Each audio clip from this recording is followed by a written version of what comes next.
మాట్లాడాల్సిందే ప్రార్థిస్తున్నాం. సార్ దయచేసి 1 or 2 minutes అంతేనండి.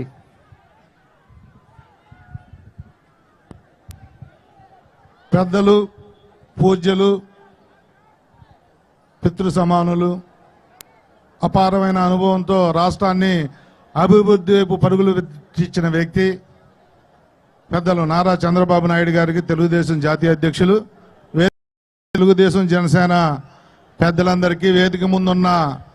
తెలుగుదేశం జనసేన కుటుంబ సభ్యులందరికీ పేరు పేరున నా ఉదయపూర్వక నమస్కారాలు తెలియజేస్తా ఉన్నా. మరి టైము లేదు, మన అందరం కూడా పెద్దలు చంద్రబాబు నాయుడు గారి ప్రసంగం వినాలని వచ్చాం. అందుకని నేను తక్కువే మాట్లాడతాను. 4.5 సంవత్సరాలుగా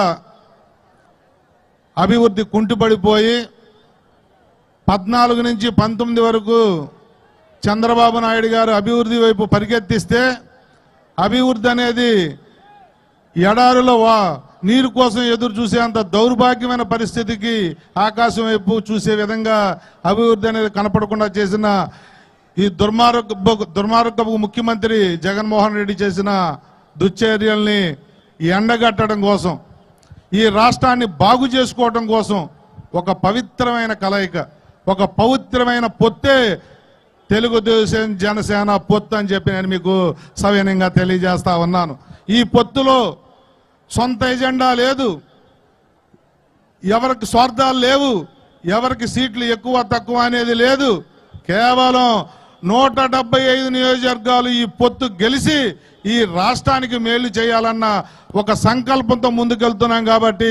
ఈ పొత్తుని, ఆ నాయకులిద్దరిని, చంద్రబాబు నాయుడు గారిని, జనసేన నాయకుడు పవన్ కళ్యాణ్ గారిని ఆశీర్వదించమని చెప్పి కోరుకుంటూ, మనం అభివృద్ధి కోరుకుంటున్న వ్యక్తులుగా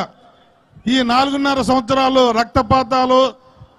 ఆక్రమణలు, దోపిడీలు, దొంగతనాలు, అన్ని వ్యవస్థలను దోసేసిన ఈ వ్యక్తిని,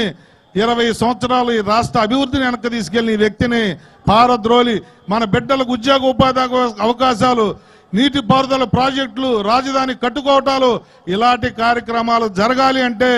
జనసేన తెలుగుదేశం కలిపిన ఈ ప్రభుత్వంలోనే జరుగుతాయని చెప్పి కూడా మీకు తెలియజేస్తూ మీ అందరి దగ్గర సెలవు తీసుకుంటా ఉన్నాను.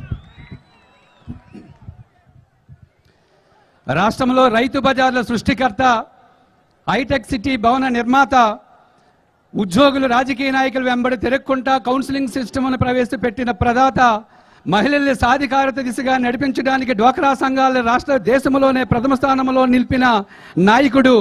బీసీలకు ఆసరాను అందిస్తూ రాష్ట్రంలో బీసీలకు వెన్నుముకగా నిలబడ్డ మహానాయకుడు,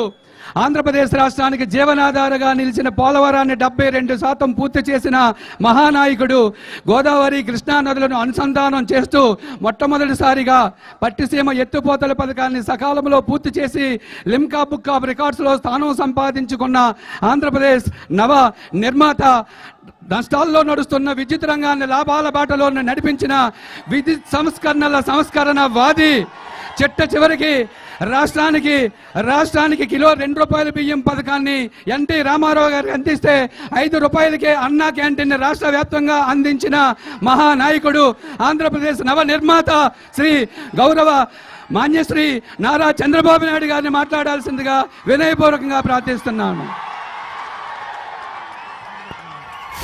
కదలిరా కదలిరా కదలిరా కదలిరా కదలిరా